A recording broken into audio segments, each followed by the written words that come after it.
Welcome to Over 40, Fabulous and Pregnant.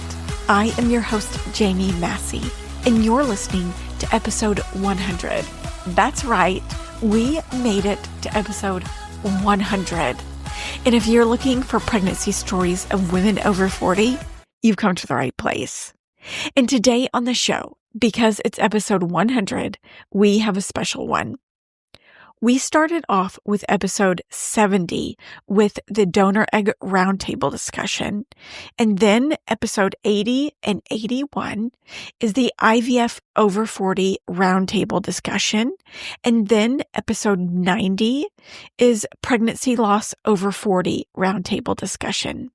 And today we are discussing pregnancy over 40 with 4 pregnant women over 40. Typically, our shows are about pregnancy, after pregnancy, and I've come to conclude that some of us have rose-colored glasses on about pregnancy after the fact. I know I sure do. And of course, most of the positive shines through, so we will have more babies. I think that's nature, and that's why I wanted to discuss pregnancy with women who are currently in it. We talk about fears during pregnancy, if they like pregnancy, the best and the worst parts of pregnancy, mentally, how it's going for them, and what aren't we talking about regarding pregnancy over 40. And what is bittersweet for me about the show, and I kind of debated on telling you, is I was pregnant during this show, but my HGC levels were going down, so I knew what was coming, and I dared not say anything to the ladies on the show. I never want anyone to feel guilty or shameful for being pregnant when someone isn't or not going to be. Yeah, it's just a side note for this episode. And for listener feedback, today we have Lisa on, and she says, I just have to reach out to you. Thank you so much for sharing your story and journey. It's helped me find a little bit of hope again. I'm 43 and have had 8 failed IVF cycles and 6 egg retrievals. My last one failed 3 weeks ago. I already have a beautiful 4-year-old daughter, and I'm truly blessed. But this IVF journey has taken so much from me. My mental health and all of mine and my husband's finances. The numerous hormones, retrievals, and injections have taken its toll on me. Yes, I'm really struggling with everything, and my IVF journey has taken its toll on my whole life. I would like to hear Melissa's story and would really appreciate you sending it. I guess I'm just looking to find my faith and some hope again. Lisa, I hate to hear that you have been struggling. Know that you are not alone in this journey, and IVF can really suck. I'm so glad Melissa's story has resonated with you. I know hearing someone else's story that came before me really helped me feel like I wasn't alone. And I know you chose not to share your journey with family or friends, but I hope you are able to connect with guests to feel that support. Without further ado, let's get into episode 100, Pregnancy Over 40 Roundtable Discussion. Ladies, welcome to the show. Thank you. Thank you. Yeah. And today we have 3 ladies on. Bidi, Sarah, Johanna, and Katie. They are all pregnant. This is our 100th episode, and we are going to be talking all things pregnancy today. And so we've talked a little bit before we started recording, but we have about 20-ish questions that we're going to try and get answered. We're going to be answering them and have conversations about it. But before we get started, ladies, can you go around and tell a little bit about yourself? Bidi, would you like to start? I'm Bidi. I'm from Portugal, but I live in Croatia with my partner. This is our first child. It's a pretty funny story. And I think I'm a web designer and a blogger. Like I'm shifting right now my career to become a writer and more of a content creator in this tech. I'm at week 29. And if you'll see me doing this, because I have serious heartburn and I'm like, eating yogurt before. Eating tips are welcome. Yogurt, cucumbers, give it to me. Good. Sarah, you want to go next? Yeah, I'm Sarah. I'm pregnant with 33 weeks with my first. It has taken us 10 years to get here, so I'm so grateful. Yeah, my husband and I own a shop. It's a deli that I own. You know what we haven't answered is how old you are. Oh, I'm 44. Biddy, how So old are I'm you? 44. 43. Okay, awesome. And Katie? I'm the oldest. I'm 46, about to turn 47 in a week, in 6 days' time. Congrats. Thank you. I'm pregnant with my second. I have a little girl that's 3 years, 5 months that I had when I was 43. And this is baby number two, the final baby. And it's going to be a boy. He's due on the 3rd of October. Congratulations, ladies. That's awesome. Katie is actually a returning guest. So you are one of the few guests that are coming on a second time, which is super fun. Yes, and the journey of the first pregnancy is a long one. Yeah. The journey of the second pregnancy is an even longer one. Oh, gosh. You want to start off with that? What has your journey looked like getting pregnant for the second time, Katie? IVF both times. The first time was first embryo transferred, was a success. So I think I went into the second expecting it to be as straightforward. And unfortunately, it wasn't. Obviously, making the decision to go for a second, knowing that I was going to be over the 45-ish mark, was the first hurdle. And then obviously choosing the way that we would do it. So it was through donor eggs. So we had to make the decision about where we were going to go. So that took some time. And contemplating the fact that obviously it wasn't going to be the same donor because we only had one successful one. No, we had to go for new ones because we only had one successful embryo. So first time was one shot or nothing, was the long shot. This time round, we've got 3 embryos and the first 2 failed. I looked back and thought I wasn't going to go through it again. I wasn't going to put myself through it. I believe I was probably going through perimenopause symptoms at the time as well. My periods were all over the place, trying to coordinate it. So it took about 15 months in total. We found out on Christmas Eve that the second transfer had failed. And I was obviously devastated because I was trying to make my daughter have a lovely Christmas. But then it was a case of, if I'm doing it now. On Boxing Day, I started my meds again, rang the fertility clinic and said, it's happening now. I'm just going for it. Because in a way, I wanted it to be over. So it wasn't knowing that there was an embryo there to transfer and then wondering if I ever should have, would have, could have. But it was a lot different. And I actually tested. You're not meant to test, but I tested at the 10th day, saw the little pink line, and I was like, the light pink line. I was like, did I do that right? I'll test again tomorrow. So I tested for 3 days before my official test. And when I went to the clinic and said, I've tested and it's positive, they were like, well, it's definitely positive. Then you don't even have to wait for your blood results. So that was an amazing phone call to get when you know you're already pregnant, to be told you're pregnant by your fertility clinic. Yeah. So, yeah. And then to find out we were having a little boy as well. So we've got a girl and a boy. It just felt like it was meant to be. And my daughter is so excited to be a big sister. Yeah. And to do with donor eggs again with a second donor. That's really great. Yeah. Yeah.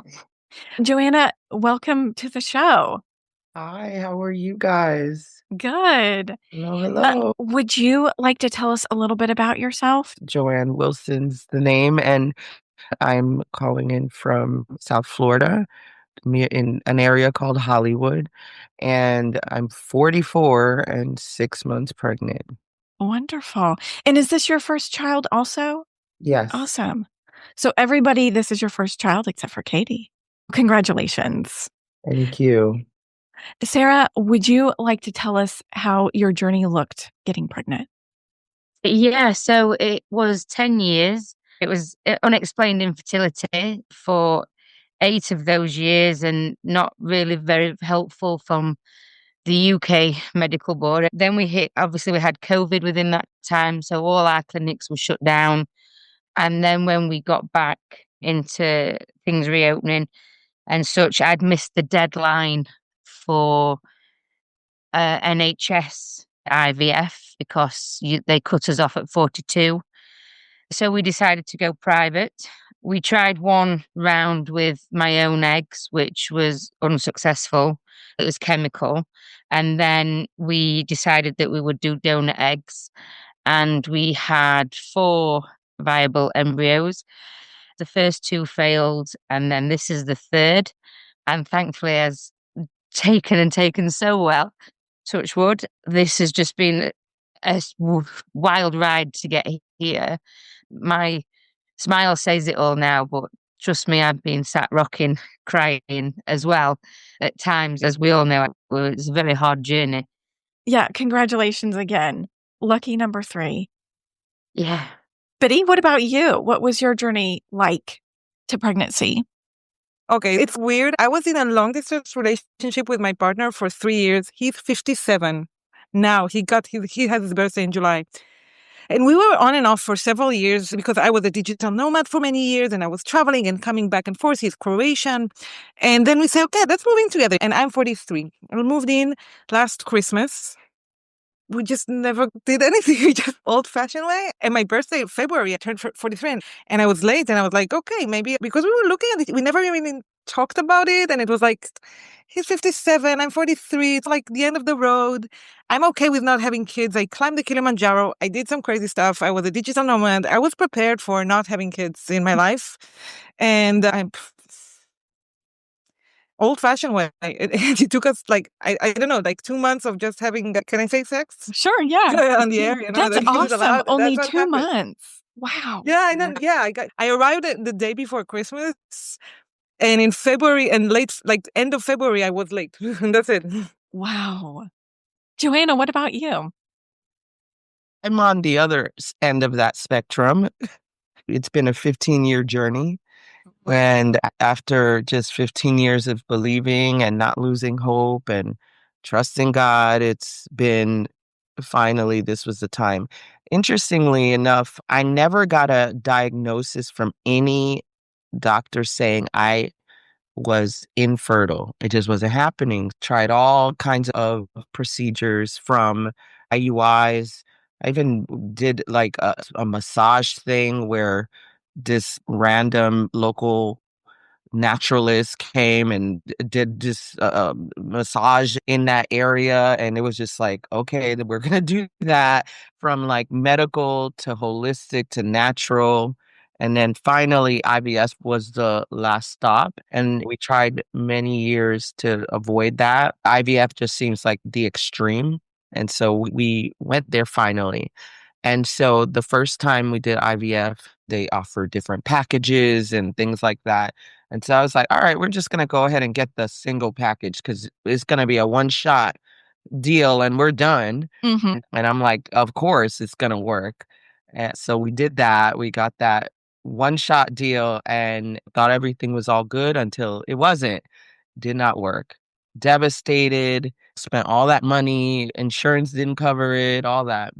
And so it took a while before we went back on that journey, and we did. And this time I was like, all right, I guess we should get the package, the unlimited package. And we had 5 embryos there, which was really hopeful. And first one, nothing, didn't work. Second one, didn't work. Third one, and mind you, it's really the fourth one. Fourth one, finally we get the call that I'm pregnant. So that was like the first time ever hearing that Oh, wow. in my life, and just so happy. And I believe that was like maybe 3 or 4 years ago. And so was going through that process, super excited. 3 weeks in, miscarriage. I'm sitting at my boutique at the time. I had a fashion boutique, working per usual. Didn't feel right. Went to the bathroom. And that was that. Didn't know that was the end of it, but called the doctor saying bathroom trip was not normal. I knew something it did not feel right. Rushed home and then rushed to the doctor, and he confirmed that there was nothing there. So basically I had miscarried. to experience that is like one of the most devastating things. The death of a loved one is usually at the top of the list of devastating life experiences, but a miscarriage, I think what makes that even worse is the hope. The hope is just knocked from your being and you don't expect it. Went through that, took a minute, took a while to go back on the journey, but we did and went ahead and did the fifth transfer by this time. And again, I get the good news. It's interesting that we didn't celebrate as much because we were bracing ourselves like, okay, we'll see if this one works. And it's so hard to not allow yourself to be happy and celebrate, right? So the worry was something else. You just don't know. You're too scared to even be happy. 4 weeks in, we lost that one as well. We just talked to our doctor, and I was just like, is there anything different that we need to do for this last one? I had one more embryo left. So I was like, I'm not going to just go into it. And then we didn't do anything different. And so found out that I had fibroids. And the doctor said that the fibroids were inconsequential. Basically, they weren't big enough to raise any concerns, so they never dealt with it. But the crazy thing, I never heard anything about that. No one ever pointed them out, big or small.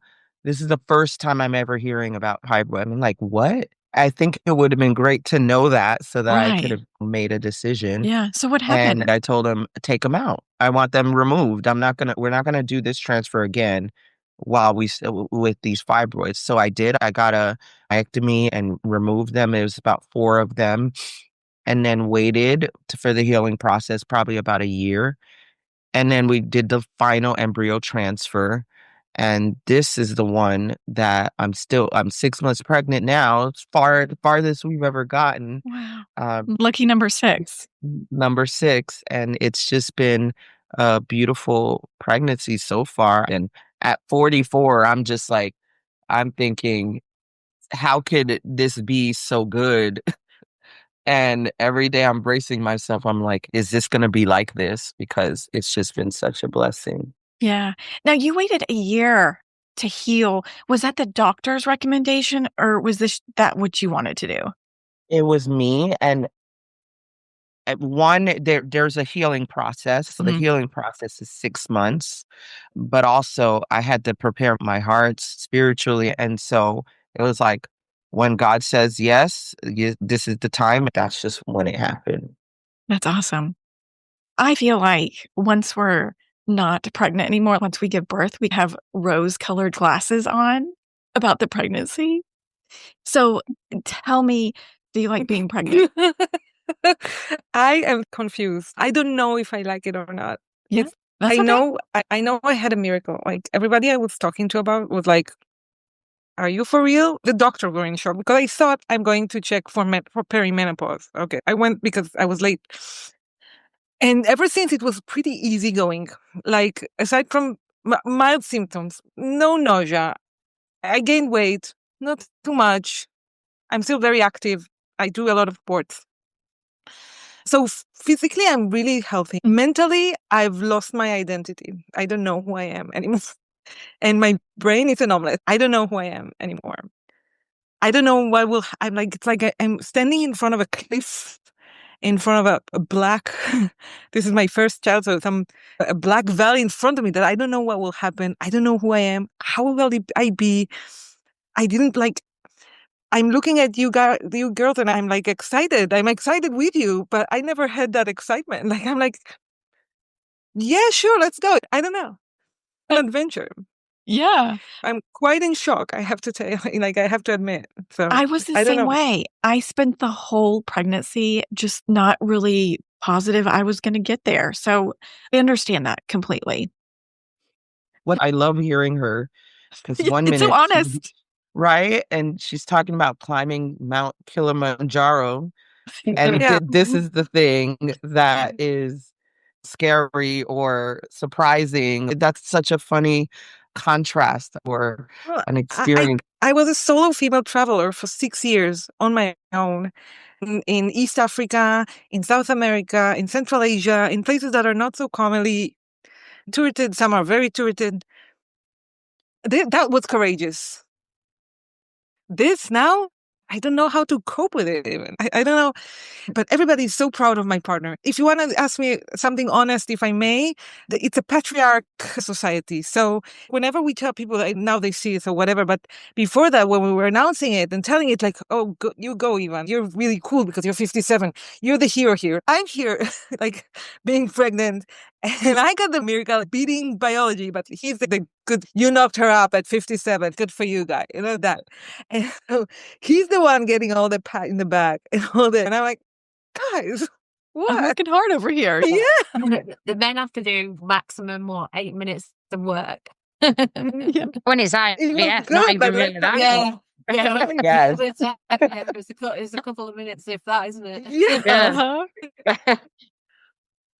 That's funny. Katie, what about you? Do you like being pregnant?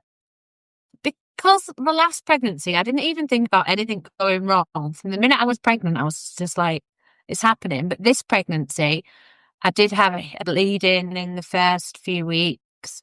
Then I found out I had a hematoma, and then it was like I was getting scanned every 2 weeks. So I couldn't relax into it for a good while until we passed the 13-week mark.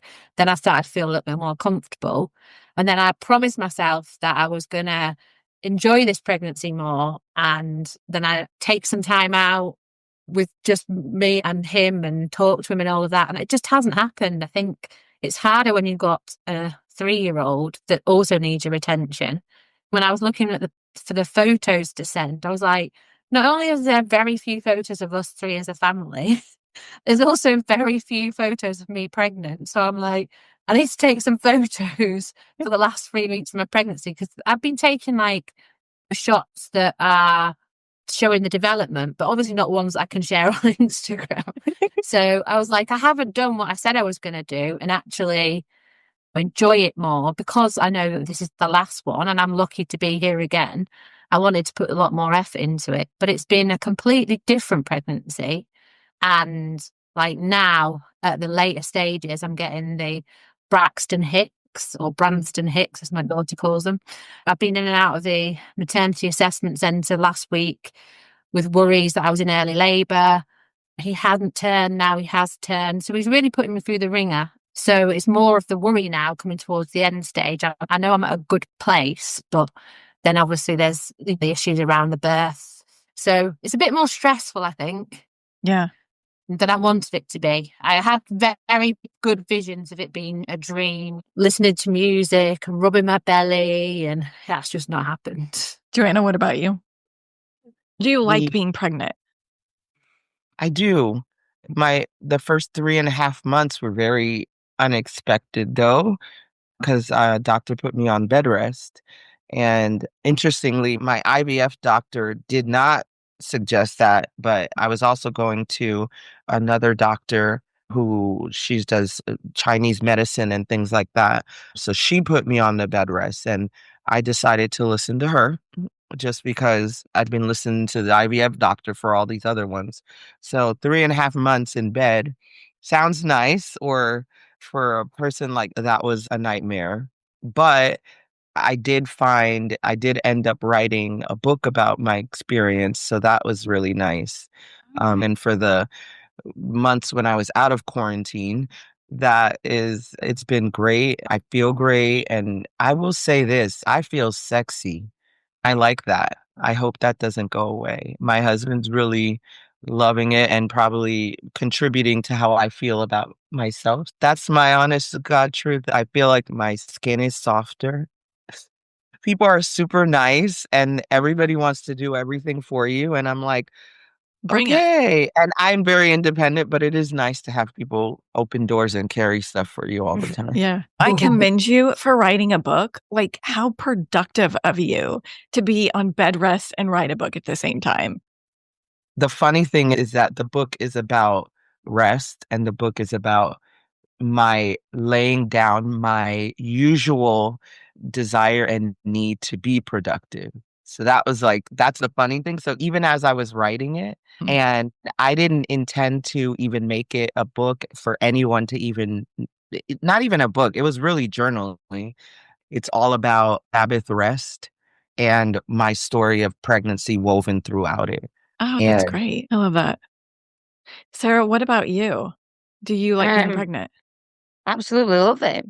Aw. Absolutely love it. And I didn't think that it's not that I wouldn't love it, but with what it took for me to get here, I thought the whole pregnancy would be rife with problems. And Joanna, I've got a fibroid that's the elephant in the room.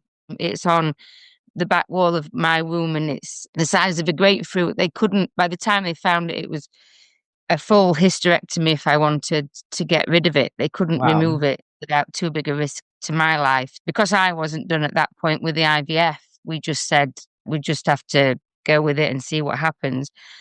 So that's there. When she kicks it or she's near it, I can feel it. But Oh, wow. it's quite painful. But no, pregnancy for me has been an absolute dream. I haven't had any morning sickness. I haven't gained really an ounce of weight. I have been active. I train a few times a week with a personal trainer and I'm quite active in my job. I think I could do with your book as well to say how to stop and slow down because that's the one thing that everybody's been going at me because I've still been working hard in the shop because when you're self-employed, you have to keep going. Yep. And so I've just gone and now I'd say I'm slowing down a little bit because I'm being pushed. I'm getting towards the end and now I'm also thinking, not regretting at all, but wishing that maybe I had stopped a little bit sooner because I just absolutely love the feeling of being pregnant. I sit there at night and just watch my stomach move. And my husband will be like, "Are you watching this of whatever we've got on the television?" I'm like, I have the best show, because the baby's moving. And because I just never thought that I would be in this situation when I was saying about the embryos as well. And the second donor I was pregnant and we miscarried. And what you were saying there, Joanne, as well, is the fact that you get into a position where you think you've been through hell. And then all of a sudden you get that positive pregnancy test and you think, this is it. We've made it. We've done it. And then the cruelty is that you've still got to then head into that miscarriage club and it's heartbreaking. Yeah. And so I think I'm quite a positive person in life anyway. And so even after the last 10 years of the grief that I've been through, I found life positive. I love where I live. I love what I do, my friends, my family. And I've applied that to the pregnancy, I think. And as a result, I have just loved it. To the point I'm actually quite a little bit disappointed it is coming to a close because I'm like really enjoying it. But yeah, it's the symptoms haven't been there. And I thought, yeah, like I say, I thought I'd be absolutely rife with them. I'd be back and forth to clinics, every movement, everything that twinged. I thought I'd be, oh no, what's happening, panicking. And I just haven't. My husband has, but I haven't. I've just really enjoyed it. And I really, yeah, I'm sad that it's coming towards the end, but also looking forward to the after as well. So the fibroids just behaving every time we go for the scan. Everything they just keep saying, "Oh, she's perfect. She's doing really well. She's looking really well. She's growing so healthily," and just can't ask for anything better. So I love it. As for this one, I've just loved it. I really think it's the best thing in the world. That's awesome. I'm just so super grateful, I think. Yeah, I love that. Now, let's talk about your birth plan. Joanne, you want to talk about your birth plan? Sure. I actually did it this past week or started working on it. We hired a doula. What's really fun is that my OB is my cousin. So it's not just because she's family, she's brilliant. And then find out that I have another cousin that's a doula. So I was like, okay, I'm gonna we're gonna do this as a family. So my cousin's my doula. She's amazing. And she's helping me with the birth plan. What's on it? Some of the things that we talked through were, I think, one of the most interesting things that I had no idea about, because this is my first time, was the cord and cord blood, which that's a whole thing, which I'm just learning about, and how you can select on your birth plan or put it on your birth plan to do delayed cord cutting. So I want that. For those that don't know what that is, just it allows all of the blood to flow to the baby, because a lot of times they'll cut it too early, and then there's all kind of theories about what happens to the blood and what they do with it. But I want all the blood to go to the baby. So that's a thing. Put that on the birth plan. Another important thing that I included was the vaccines and shots and eye gels, things that they put on the baby that I don't want that. Personal choice. I know that's a very Sure. personal thing. What about being And induced? Are you okay with being induced? I have to do a C-section Okay. because of the fibroid removal that was done. Anytime you get a puncture or any kind of surgery that punctures your uterus, you have to go C-section, because the risk is that the womb will open up. And so I don't think that that's for me, or induction's not an option for me. Sure. I think for what related to C-sections, they ask you if you want your hands one hand free. So that's on my birth plan, because when you're doing a C-section, they want you really still. So they tie your hands down. And so you can request to have one hand free, so that when the baby is born, you can hold the baby for the skin to skin moment. So I put that on there. I put the golden hour moment on there, which is that they stay on you for the first hour. So they really get that connection. And then also included that if I'm too all over the place or not able to do the skin to skin, that my husband would be able to do it. So that's on there. There's all fluffy stuff like, what do you want the room to smell like, and all that. Can I have music? So all that stuff is there. And then I want the doula in the room, so I put that on there, but that's just based on whatever the anesthesiologist decides, because the area in which the space in which they would occupy, that area belongs to the anesthesiologist. So that's a thing. But so we find out on the day of whether or not the doula will be allowed to be in there. And then the other thing that was interesting is you choose whether or not you want the clear. Yes. Like a clear cloth, or what is that called? It's either you get the blue one or the clear one, so you could see everything that's happening. So right now I've chosen I would not like to see it all. So maybe that'll change later. I don't know. Yeah. So those are just some of the things that are on my birth plan. Nice. Katie, are you back? I also had a myomectomy and had a fibroid removed 11 years ago, unrelated to pregnancy. And for my first pregnancy, I was told a C-section was the only option. So that's what I went. But this time I've done a lot more research around having a VBAC, which, for those of you that don't know, vaginal birth after C-section. And it's really important to me to try for that and put myself in every position possible to be able to do it. C-section is going to be my last option. I'm going to go induction before C-section. Again, I don't ideally want that. Obviously, being older, the advanced maternal age, my doctor is pushing for me not to go over. She said 39 weeks, but I got out of that by saying, that's my birthday. Who wants to give birth on their birthday? Let's push it a few days. And then I've managed to get it booked in for the 1st of October, but I'm pushing it. I'm going back and saying, no, we're doing it on my due date. And then I'm going for stretch and sweeps leading up to it from 39 weeks. I'm going to do miles circuit. I'm going to do curb walking. I'm going to do colostrum harvesting. I'm going to try absolutely everything to get this baby to come out the natural way before I have to be put into the induction process. But again, doing my research is my choice. Obviously, I want him to come out healthy, but I can refuse.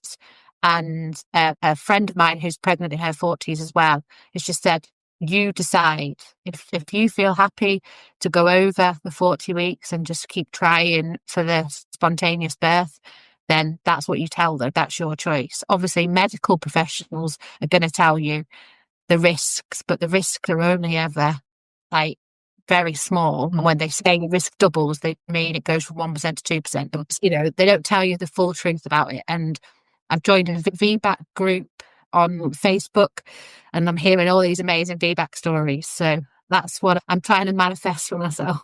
Yeah, I can't wait to hear how it goes. Yeah. Sarah, what about you? What are you planning for your birth? I'm planning C-section, so her birth date should be the 22nd of October. That's when we're booked in. We're ready to go. I live on an island in Scotland, and we generally have to be off the island 2 weeks before our due date so that we're near a hospital, because there's no way to give birth here unless it happens and happens quickly.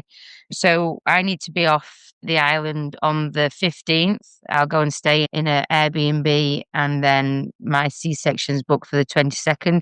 She's currently very breech and she is not moving from that position. She's frank breech, which she sits right up high as well. But we don't care because obviously she's coming out C-section. And I've just always said that I was just never going to be that difficult customer, if you like. And what they tell me is what I trust in. And so they tell me I'll be week 39 when I have the section. And that's because I've changed hospitals from the one that I was going to originally. And originally, the first one, the consultant said that I could have the baby at week 38. But when we went for our 12-week scan, she measured 13 weeks because my egg donor and my husband are quite tall. She's very much on the healthier side of size and weight already. But she measured 13 weeks, which we couldn't physically possibly be because obviously IVF, the day dot. So I've lost that week in pregnancy there. And then if I'd had her at 38, it'd have meant really, as pregnancy goes, me having her at week 37. So this new consultant's put me to week 39, which I'm much happier about, just that she's got that extra week incubation time. I have said that if I go into natural labour and she moves, then we'll try it. I'm not against it, but at this moment in time, it's just all very regimentally planned. And I go off island, have the baby, hopefully back 2 days. They keep me in hospital 2 days and then I'll be back with her, hopefully.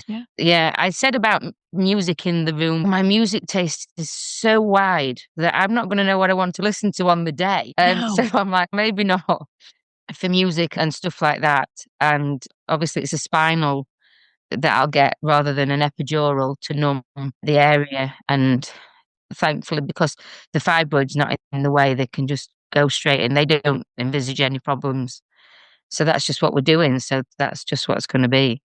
And the delayed cord clamping, I'm in two minds at the minute because of how you can bank the cord as well. So I'm still doing the research on that as to whether I want to bank it or whether to allow the delayed cord clamping. I'm still debating that, but everything will just go with the flow. Mm-hmm. The whole pregnancy's been like that, so why not the birth as well? Yeah. Awesome.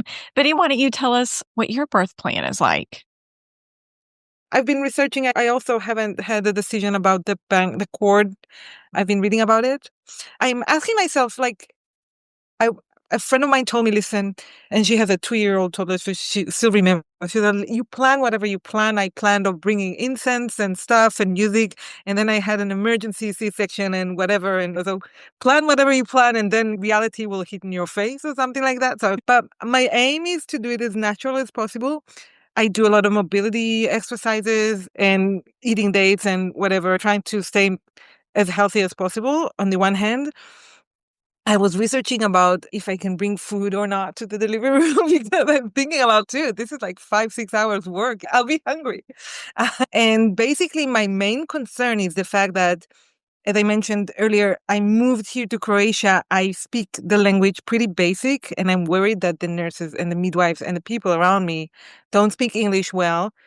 They don't speak neither Portuguese or Spanish, of course not. So that's not happening. So how will I communicate in times of stress and in the times of whatever? And I'm not even sure that I want my partner in, or I'm still thinking about it. Like, he wants to be super involved. But I'm like, I don't know. I don't know.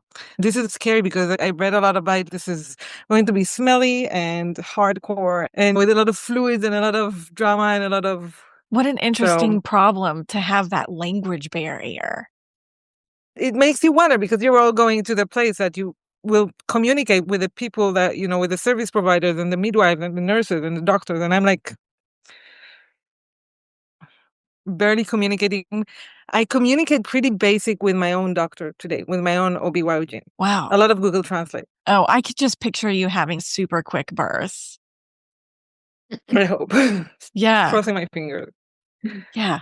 Okay. Now, you don't want to be induced? You want no medication? Can you do a water birth there? No, and I was researching about that and about Okay. home birth and water birth. And I'm an endurance, I did 4 marathons alongside all my adventures. Like, I did a lot of trail running, and I'm ready for the pain. That's not what scares me. Like, it's a positive train. It's like, I'm okay. I'm thinking about, can we have sex before? That's what's on my mind, because I read that it's really good for induce. Like, how can we make it fun, natural as possible?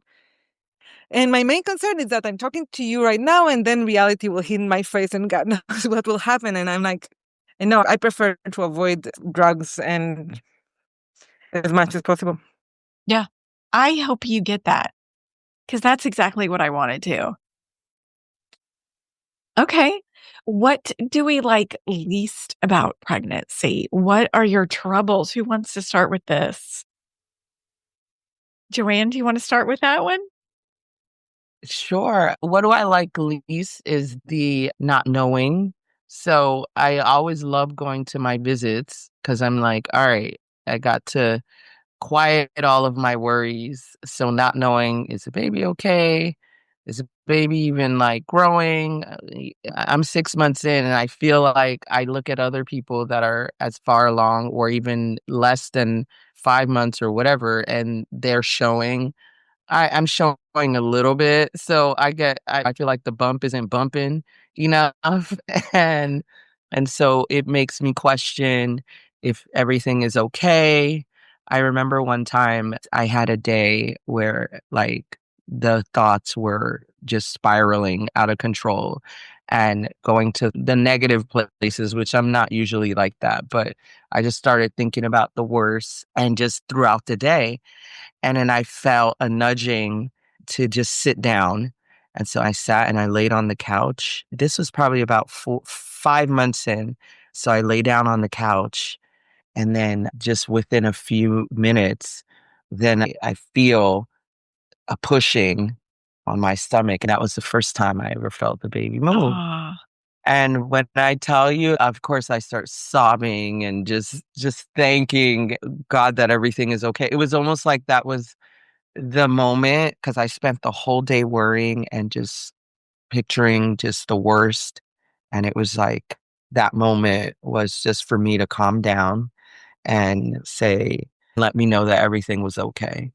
So I think that the worst part is when you worry because you don't know what's going on inside. And I think that's for me. And I too, so far, haven't experienced like all the morning sickness and all that crazy stuff. So it's the mental part that's not easy. yeah, definitely. Sarah, you want to go next? What do you like least about pregnancy?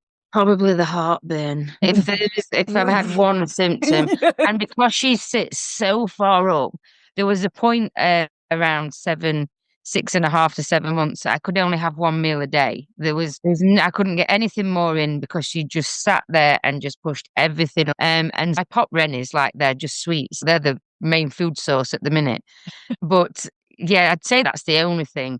As I'm getting a little bit further on now, if I have a heavy day, I can feel like the round ligament pain in my hips. So I'm getting that a little bit on harder days. I would say that is my worst one there. With what Joanne's just said there as well, is that I've had 2 days. So there's been the odd spikes in days where we've had worries. And Was had 2 days where I've been back over to the hospital for them to check her movement because it had slowed down. And ironically, it was on days where I was very stressed within my work or what I was doing and the surroundings that I'd got going on. And those were her quietest days. And she's not a big mover anyway. She's not. I only have 3 times a day where she'll just move a little bit for me. She's not a big active baby. But yes, it was the stress of my surroundings and every day there that made her go really quiet. Yeah. So we had to go and get her checked. She was fine, like I say, every time. It's great news. But yeah, that they were two stressful times and I caused them. So it made me feel a little bit guilty, but then changed it. But yeah, other than heartburn, I wouldn't say that I've had any. Not bad. I feel really guilty at times. But when you hear about everybody else's plights and you think, oh gosh, yeah, it sounds really bad. And I'm there, oh, this is great. And the heartburn, can we talk about like this heartburn is no joke? It sure is. No. Yeah, it's No, terrible. it's no joke. And do you get it when, if you lay in bed and you sleep and you wake up in the morning and when you first sit up, there's just the agony there. I'm just like, I sleep with a whoa, bottle I of have to have water. many at the side of the bed as well. Yeah. But even on my left, I cannot find a good posture anymore. I feel like my stomach is somewhere It's here, here. like it's here, Yeah. and when you turn, I don't know. I agree with you on the heartburn, but I have to say that mentally, I cannot control my emotions anymore. Oh. I can get panic. I can get paranoia, like that. What you're describing, that I had some really disturbing thoughts sometimes at times that I didn't expect. We had sex and I burst into tears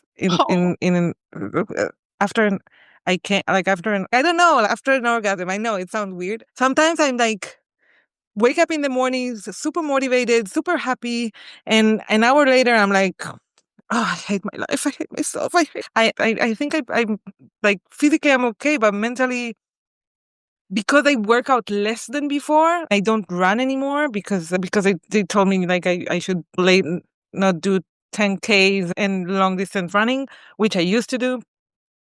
So I feel that I have less adrenaline or less less the chemicals of activity. I only do CrossFit, like weightlifting. So I think that my emotions and my ADHD and everything is like surfing up and I cannot control it. And I don't know if this is hormones. This is me. Is it me? Is it who is like, and Yeah. who am I becoming? I get the hormonal emotion is I'm not a big crier. My sisters cry all the time. It's just not something that I do. But during this pregnancy, and I didn't really notice it with the first, is that I'm just like, I took my daughter to the park and this little girl wouldn't play with her. And I was in floods of tears going, this is so unfair. And I'm like, you're being ridiculous. But I just couldn't stop the tears coming. And then even earlier on today, I was having a little cry at something and I was like, what's wrong with me? You just can't control it. I think my least favourite thing is the getting out of breath. I walk to the top of the stairs and then I'm panting and then I have to sit down. And then if I'm talking, I feel like I'm always out of breath when I'm having conversations with people because you just feel constantly like you have to take in big breaths. And I find that really frustrating. So that's got me these last few weeks, definitely, especially when I'm running up and down the stairs because I've forgotten something and it's just, I can't even face that hill now. I don't want to go up the stairs to get whatever it is I've forgotten. How far are you again? 7 weeks. I don't know what that means. How many months is that? 8. Oh, that's Just 8 over months. 8. So that's Yeah. I'm still getting used to counting by weeks. I'm sorry. No, it gets harder. He's weighing in at £6 11 ounces at the Wow. last scan. And he's obviously grown. That was 11 days ago. So I know he's growing. And right now I can't bend. I'm in that unbendable state. So when my daughter's laid on the floor going, put my shoes on, mummy, I'm like, there's absolutely no way I'm getting down there. I'm 33 weeks. Sorry. Yeah. I was going to say, I'm 33 weeks and mine's weighing in at £5 6 ounces at the minute. Yeah. I'm like, thank God she's coming out the sunroof. When do they start giving you that estimate? I don't know. Yeah, They measure the femur, I think, in her leg and then her stomach and her head. And they plot it in the UK, they plot it on a chart so they can see where you're meant to be at. And what please, point do they do that? How? at the time in the UK, IVF we get more scans. So if you just normally fall pregnant and you just have that normal pregnancy, if you like, it's for want of a better word, you just get 2 scans, one at 12 weeks and one at 20 weeks. When you're IVF, they put you through growth scans as well. And so I've had my 20 weeks, then I had one at 28, I've had one at 32, I've got one at 36, and then a midwife's appointment in between them to listen to heartbeats and stuff like that. So that's the UK way to do it when you're IVF, and that's how so I get a scan. I've got one scan left before she gets here, but You're talking about ultrasound, like scan. an ultrasound, yeah. I have one every 6 weeks. It's like 5, So 6 weeks, yeah, something like that. But they measure, okay, so they told me like in centimeters, like we use Oh, the the measuring fundal system. height. So I don't know. they Yeah. measure it, but on our scan screens, it shows you like the weeks, what she's weighing at as weeks. So when I was there on Thursday getting my last scan, they were measuring a femur, and I know obviously I'm 33 weeks and 2 days, but the measurements was showing 34 weeks and 5 days. And so when they plotted that, it's come that she weighs 5 pounds, 6 ounces Mm. at the minute, with still What's weeks. in a kilo? 6 pound 11 ounces is 3.03 kilos. She did say it was, and then she converted it. But yeah, but the last pregnancy at 39 plus 1, she was born at 8 pounds 4 ounces, but she was forecast to be an over 9-pounder. Wow. And she wasn't, but she was still a big baby. So yeah, I suppose if I'd gone full term with her, then she would have been a size. So I feel like he's that bit smaller, but then he's done a very big growth. He was measuring throughout the pregnancy on the lower end, not on the worrying end, but on the lower to middle. But now he's jumped into the 80th percentile. He's on track to be a bit bigger. So, That's great. but it's not a science. I mean, it is a science, but it's not 100% predictive proof, because I think lots of people's babies don't turn out to be the way that they say that they're going to be. Ladies, we are running a little bit out of time. We're going to get to the conclusion questions. Let's start with Sarah. Sarah, what are we not talking about when it comes to pregnancy over 40? How normal it is. How perfectly normal it is for us to be the age we are and still happily pregnant. I think that I've experienced it all the way through my IVF journey of being made to feel as if I'm just too old, as if even the time we attempted with my eggs, you were always made to feel inadequate, too old, as if it wasn't ever going to work. And I think that they didn't give me the time of day because I was older. I think they always thought I was just going to be one of their failures, because I think they've checked in once since the IVF clinic, since I graduated from there at, say, it was 9 weeks when I went for the scan, and they've checked in once since to make sure everything's okay, to see if I'm still pregnant.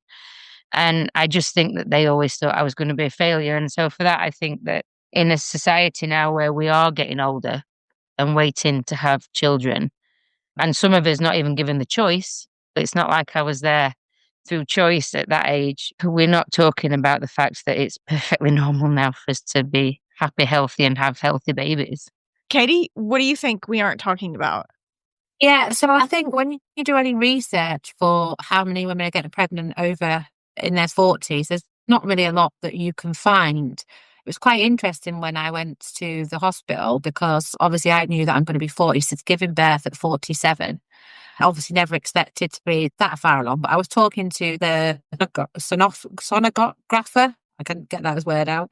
And she was like, oh, no, we've had women in here with 47, 48, but you just don't hear of it, like successful pregnancies. And the fact that medically they say you're at high risk if you're advanced maternal or you're IVF.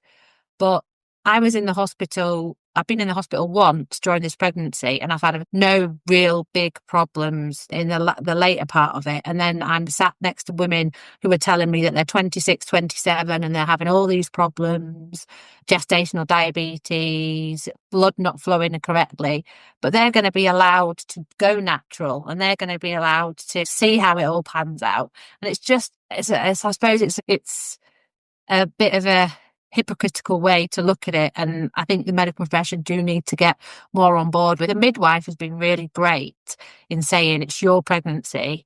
Obviously, you don't want to put your baby at risk, but if you're comfortable, then it should be up to you what you do. And I don't feel like the medical professional, when you get to be over 40, to give you that choice. And I've learned from my second pregnancy that is a choice that I didn't know with my first. So I think it's education as well that we're lacking. I love that. Johanne, what do you think? What are we not talking about? I would echo exactly the same things that Katie and Sarah said. So I guess for the sake of diversity in thought, I would say we're not talking about the fun of it. And I think it's because of all those things, because the risks and how unusual or that are associated with the whole being pregnant at our ages. I have just been really, at the beginning, I was apprehensive to have fun with it. And by fun, just really enjoying it and even documenting it and even going to buy cute outfits and just making it a memorable experience, because it's almost like you can lose it at any moment because of all the risks and all of this and all, and not to mention the whole IVF part of it. But I think, like, here's a more, to paint a picture. I remember the first time that I put up a post on my social media about it. It took me days to really decide whether or not I wanted to do it, because I'm old. I'm gonna look like no one's gonna care, or I'm gonna look silly because here I am, this geriatric pregnant lady, and I'm doing the pregnancy pose and posting a picture about being pregnant. So I had to get over that. And I think maybe we're not talking enough about how we can enjoy our pregnancies and have fun with it. Just because we're older doesn't mean that we can't have that experience. Yeah. And now you're thinking you're all like feeling sexy and stuff. So you did a 180. Right? Yeah. I look like I'm one of them, but or people don't usually think that I'm 40 or above, but I proudly wear that. Awesome. Good for you. Bidi, what about you? Are you ready? Because everything you say, everything you girls say, I completely agree. I have to add, and I also think everything's gone pretty simple or pretty smooth until now. The journey went smooth till now. So I totally agree that cautious approach towards women over 40, pregnant over 40, and thinking that it's rare and it needs to be addressed. But I will add to that the mental issue, I feel in the past, maybe it's only subjective, but I feel that I've been stripping off of my identity. Because over 40, you already have a very full life, like career, achievements, your life. And now everything goes like, where is it? How is it going to go together? Where is it going? You both are entrepreneurs, are holding your own businesses. You have something. It's not like a 20-year-old girl that's just starting her life, and alongside motherhood, she will build her career or whatever.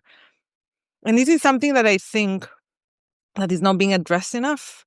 Like, I'm looking forward to the next step and how being specifically, like, this is first time mom, how will it be together with the already very fulfilled independent life that I have?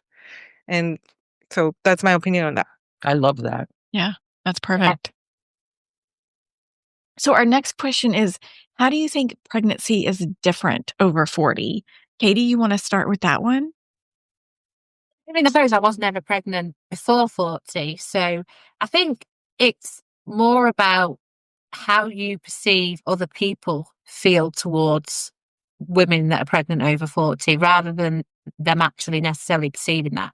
Because both my sisters were pregnant in their 20s and early 30s. My sister has got an 18-year-old and I've got a 3-year-old. There's a huge big difference. She's coming to the point where she'll be going off to enjoy her time with her husband, and I've built up my career, and then I'm obviously having children and taking, I wouldn't say a backseat, slowing down I'm at a comfortable place where I can stay and I don't have to push myself forward.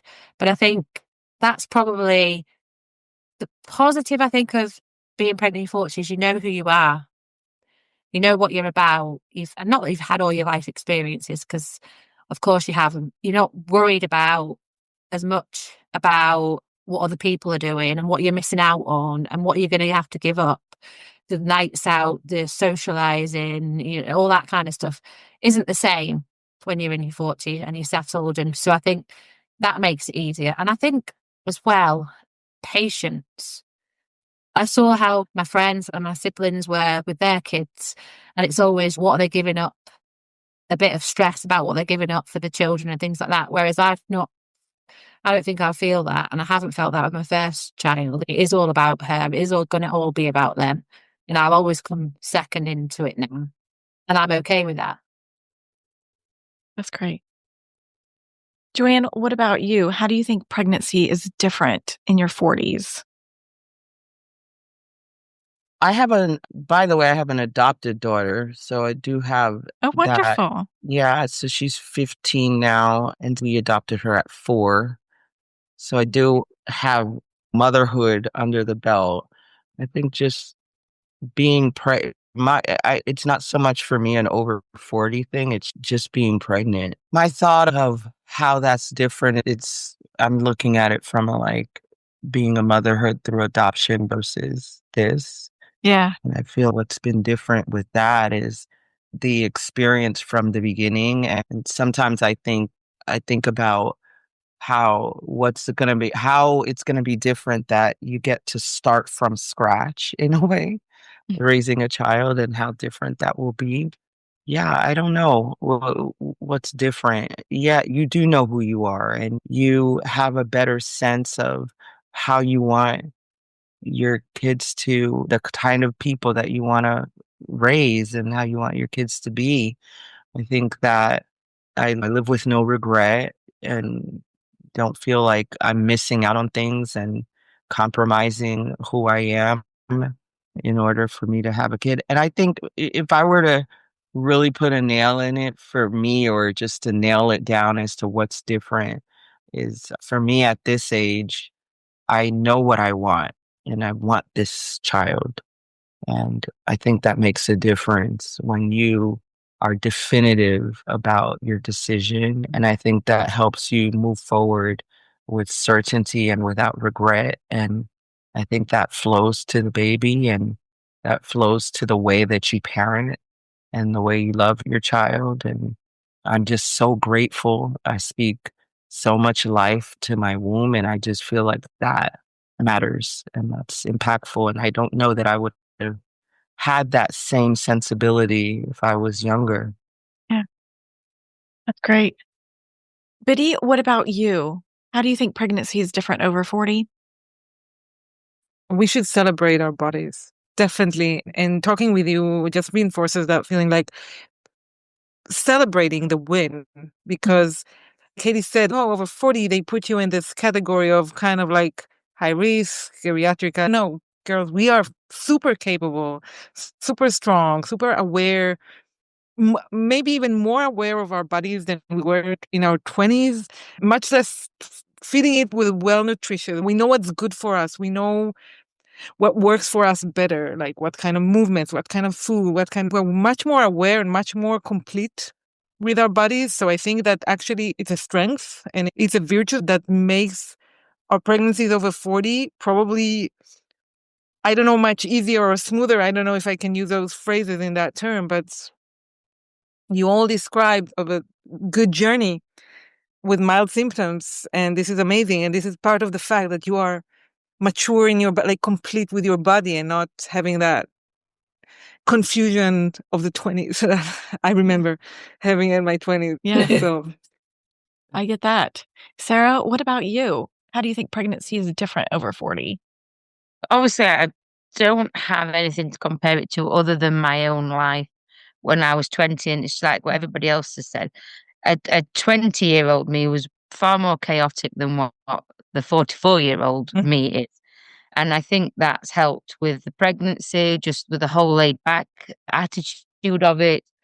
I say laid back, and I haven't always been, obviously, because of the trepidation of the fact that you're on the back of so much grief. But yeah, I think that age is helpful as an older mum, simply because you've had such life experience, and so you get to make decisions and you do things based on what you've learnt in life.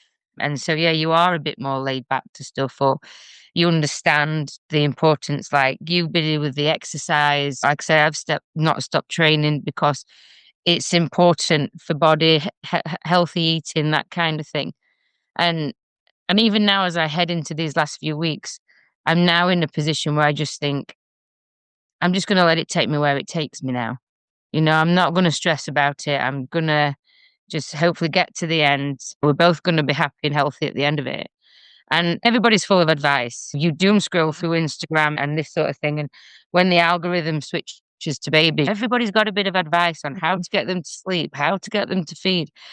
And you could just sit there and be completely overwhelmed. And I think if I was younger, I would have been massively overwhelmed.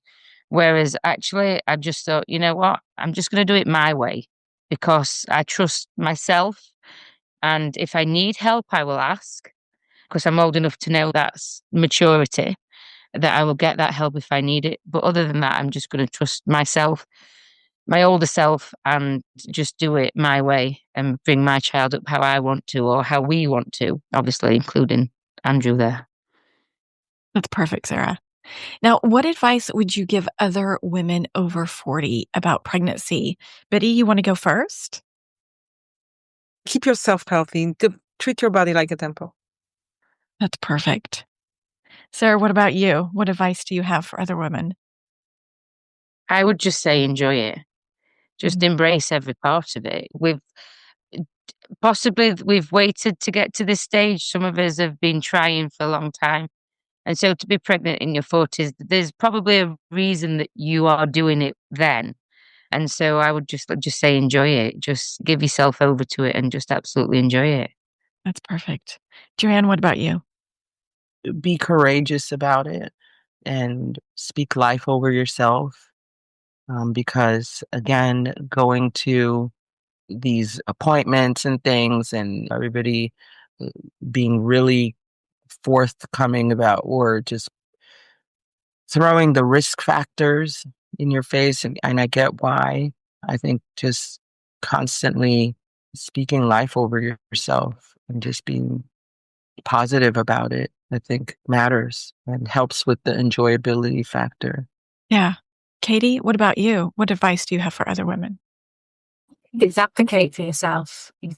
Sarah said, if you've gone on a long journey to get here because you've been trying for a long time, or you've chosen to leave it till your 40s for whatever reason, just advocate for yourself. Have the pregnancy and the birth that you want. Just because you've left it to your 40s doesn't mean you have to rely on everything the medical professionals are telling you. It's your body, your pregnancy.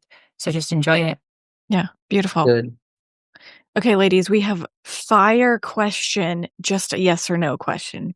Do you plan to have more babies in your 40s? Joanne? Yes. Bidi? No. Sarah? No, not sure at this point. It's okay. Katie, what about you? No. Okay. Ladies, what advice do you want to give the women who are trying to conceive right now? Sarah, what advice do you have? I would say just never lose that hope. Just never lose it, because I honestly thought at one point that I was going to be, and my husband and I were going to be one of those couples that never got children.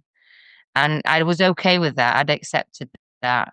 And yeah, it takes over your life, but just never give up hope, because medical science is advancing all the time. And there are ways So just don't give up the hope. Katie, what advice do you have for the woman over 40 trying to conceive?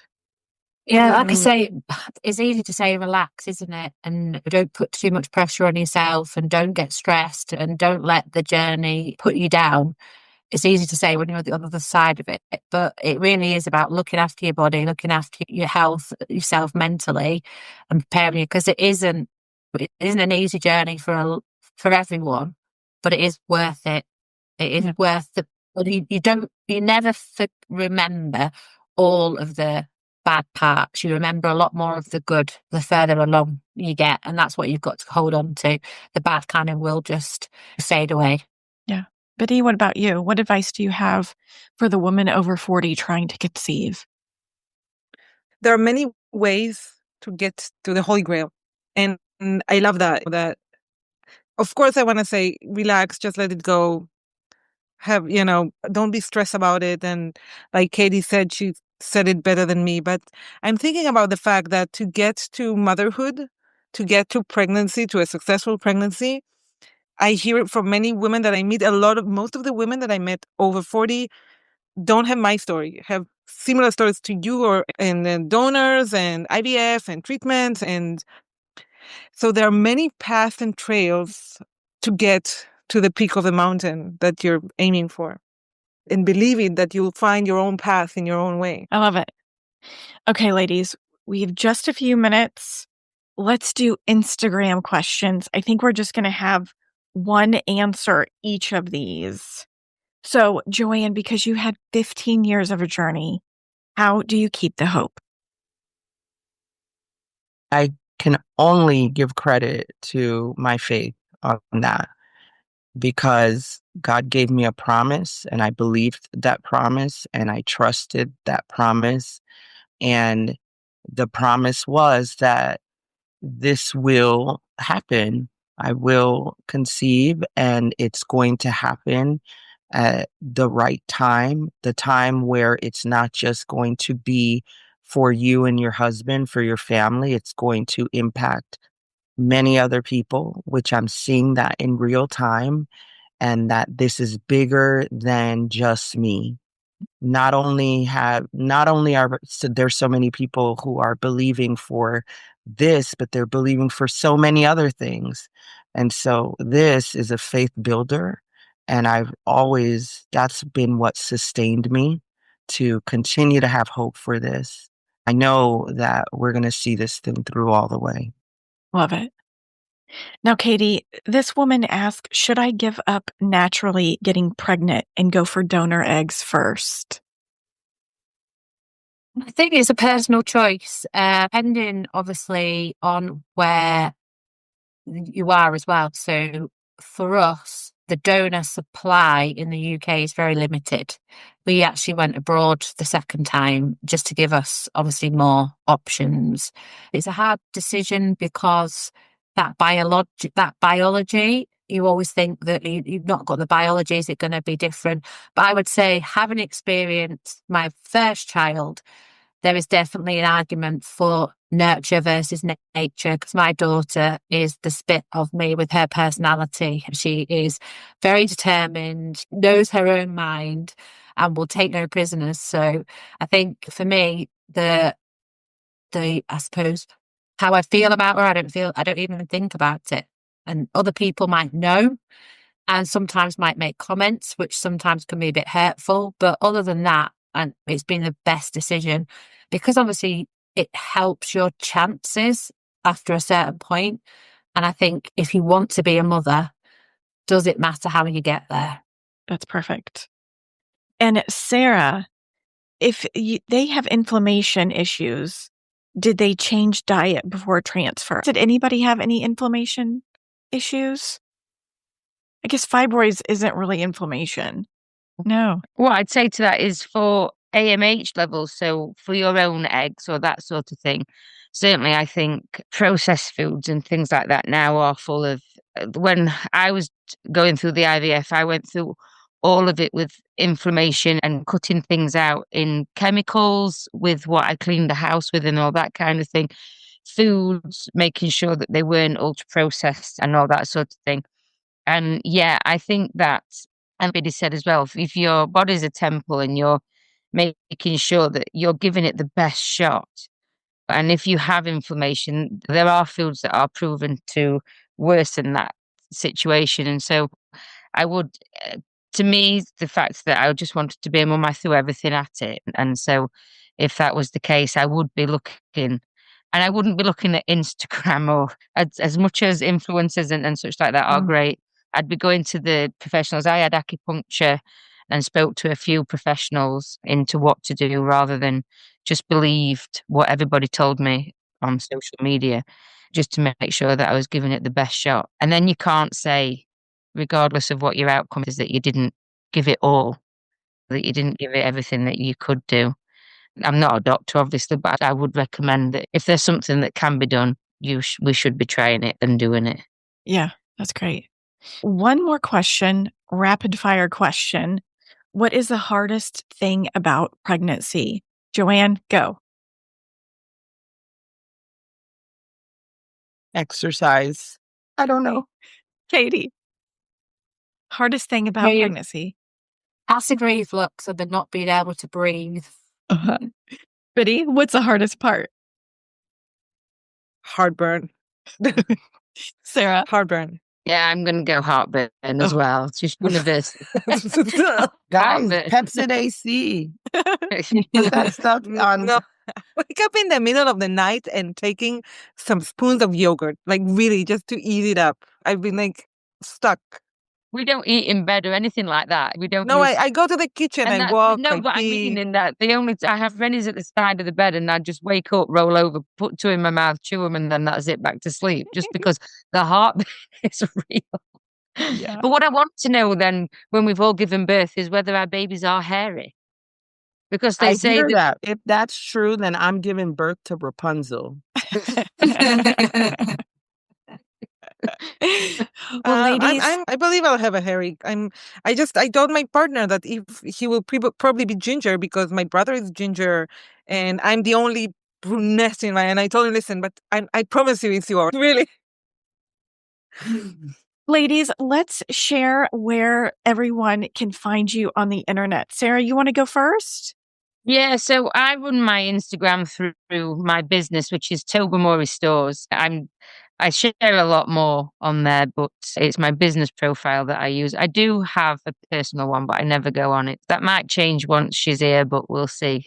Okay. I've not decided yet whether I'm going to put baby online or not. Yeah, but for Tobermory Stores is where you can get me. Okay. Johanne, what about you? You can find me on Instagram at Johanne, that's spelled JoHanne P. Wilson. All the information about even the book, I would love for everybody to grab that because that's going to have a lot about the pregnancy and my experience there. And once you get to the Instagram, it'll get you to all the other stuff, our fashion brand, the church, all the other fun stuff. Awesome. Katie, what about you? My Instagram is swashbuckle78. Wonderful. Bidi, and you? My Instagram is the Running Nomads with underscores. But you'll also, if I'll follow you guys, so I'm also publishing on Substack. I send an email once a week. It's not about pregnancy. It's about culture and politics and demonstrations around the world. Wonderful. I'm going to have links to everyone. Awesome. Ladies, this has been so much fun. Thank you all for coming on the show and sharing your pregnancy journey. Thank you for organizing. Thanks for having us. Yeah. All over the world. Yeah, it is. Yeah. You know what's great is it's helped me personally to process all of it. And thank you so much for listening. Have a great week, and I will see you every other Monday.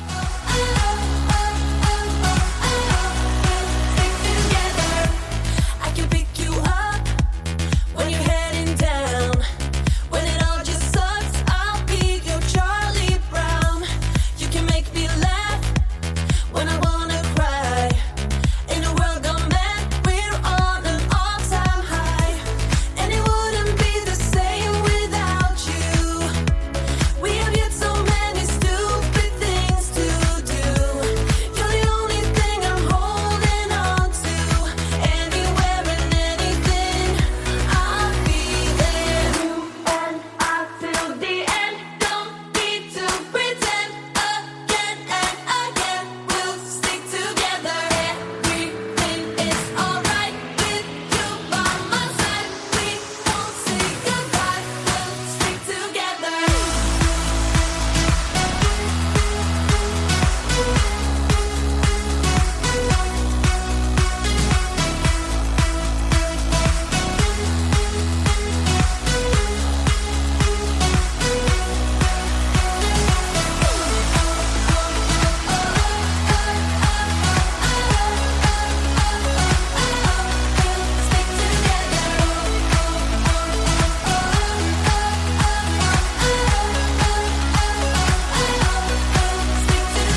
Free audio post-production by alphonic.com.